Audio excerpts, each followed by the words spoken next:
Day 43, February 12th. And today we're going to go through Exodus chapters 35 and 36. Moses assembled the whole Israelite community and said to them, "These are the things the Lord has commanded you to do. For 6 days work is to be done, but the seventh day shall be your holy day, a day of Sabbath rest to the Lord. Whoever does any work on it is to be put to death. Do not light a fire in any of your dwellings on the Sabbath day." Moses said to the whole Israelite community, "This is what the Lord has commanded. From what you have, take an offering for the Lord. Everyone who is willing is to bring to the Lord an offering of gold, silver, and bronze, blue, purple, and scarlet yarn, and fine linen, goat hair, ram skins dyed red, and another type of durable leather, acacia wood, olive oil for the light, spices for the anointing oil, and for the fragrant incense, and onyx stones and other gems to be mounted on the ephod and the breastpiece. All who are skilled among you are to come and make everything the Lord has commanded: the tabernacle with its tent and its covering, clasps, frames, crossbars, posts, and bases, the ark with its poles and the atonement cover, and the curtain that shields it, the table with its poles and all its articles, and the bread of the presence, the lampstand that is for light with its accessories, lamps and oil for the light, the altar of incense with its poles, the anointing oil and the fragrant incense, the curtain for the doorway at the entrance to the tabernacle, the altar of burnt offering with its bronze gratings, its poles and all its utensils, the bronze basin with its stand, the curtains of the courtyard with its posts and bases, and the curtain for the entrance to the courtyard, the tent pegs for the tabernacle and for the courtyard, and their ropes, the woven garments worn for ministering in the sanctuary, both the sacred garments for Aaron the priest and the garments for his sons when they serve as priests. Then the whole Israelite community withdrew from Moses' presence, and everyone who was willing and whose heart moved them came and brought an offering to the Lord for the work on the tent of meeting, for all its service, and for the sacred garments. All who were willing, men and women alike, came and brought gold jewelry of all kinds, brooches, earrings, rings, and ornaments. They all presented their gold as a wave offering to the Lord. Everyone who had blue, purple, or scarlet yarn, or fine linen, or goat hair, ram skins dyed red, or other durable leather brought them. Those presenting an offering of silver or bronze brought it as an offering to the Lord, and everyone who had acacia wood for any part of the work brought it. Every skilled woman spun with her hands and brought what she had spun, blue, purple, or scarlet yarn, or fine linen. And all the women who were willing and had skill spun the goat hair. The leaders brought onyx stones and other gems to be mounted on the ephod and the breastpiece. They also brought spices and olive oil for the light, and for the anointing oil, and for the fragrant incense. All the Israelite men and women who were willing brought to the Lord free will offerings for all the work the Lord, through Moses, had commanded them to do.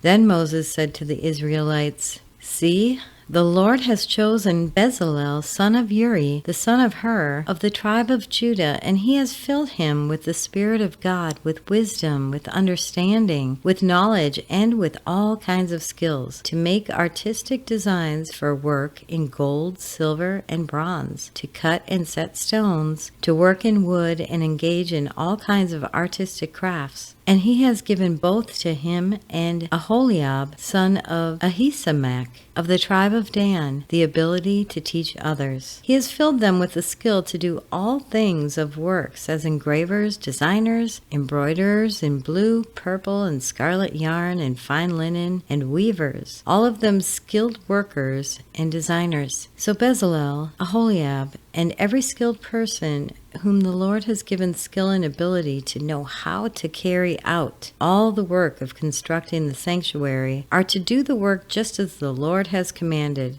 Then Moses summoned Bezalel and Aholiab, and every skilled person to whom the Lord has given ability and who was willing to come and do the work. They received from Moses all the offerings the Israelites had brought to carry out the work of constructing the sanctuary, and the people continued to bring free will offerings morning after morning. So all the skilled workers who were doing all the work on the sanctuary left what they were doing and said to Moses, "The people are bringing more than enough for doing the work the Lord commanded to be done." Then Moses gave an order, and they sent this word throughout the camp: "No man or woman is to make anything else as an offering for the sanctuary." And so the people were restrained from bringing more, because what they had already had was more than enough to do all the work. All those who were skilled among the workers made the tabernacle with 10 curtains of finely twisted linen, and blue, purple, and scarlet yarn, and cherubim woven into them by expert hands. All the curtains were the same size, 28 cubits long and 4 cubits wide. They joined 5 of the curtains together and did the same with the other 5. Then they made loops of blue material along the edge of the end of the curtain in one set, and the same was done with the end of the curtain in the other set. They also made 50 loops on one curtain and 50 loops on the end curtain of the other set, with the loops opposite each other. Then they made 50 gold clasps and used them to fasten the 2 sets of curtains together so that the tabernacle was a unit. They made curtains of goat hair for the tent over the tabernacle, 11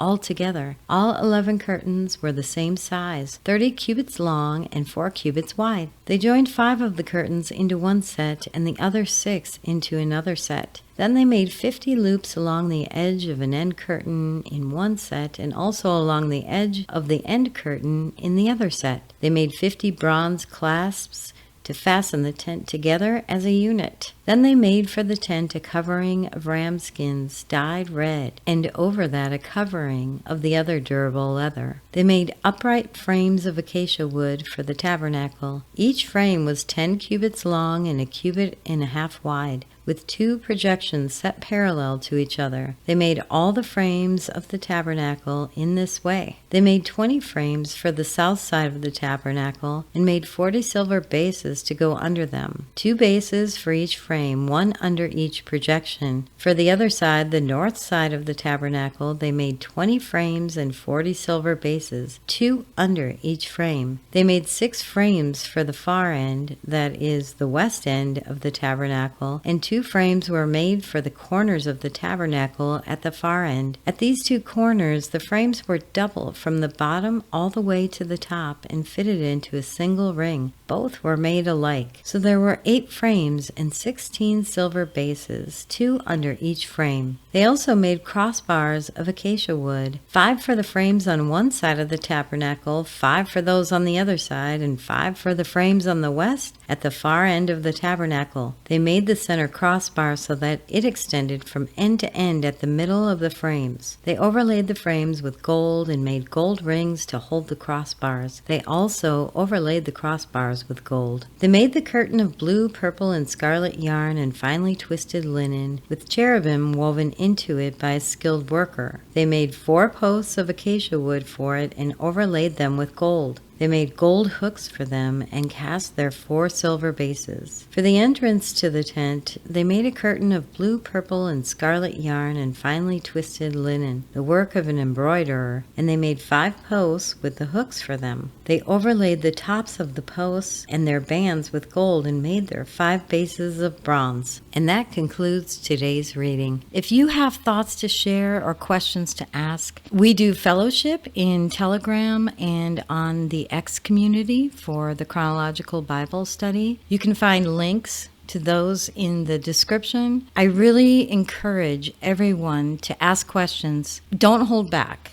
No question is silly or stupid, and we're all learning. We're learning together. We want to help each other. We want to build up that fellowship. Thank you so much for listening to today's reading, and we will be back tomorrow with our next one. Have a blessed day, my friends. While shepherds kept their watching o'er silent flocks by night, behold, throughout the heavens there shone a holy light. Go tell it on the mountain, over the hills and everywhere. Go tell it on the mountain that Jesus Christ is born.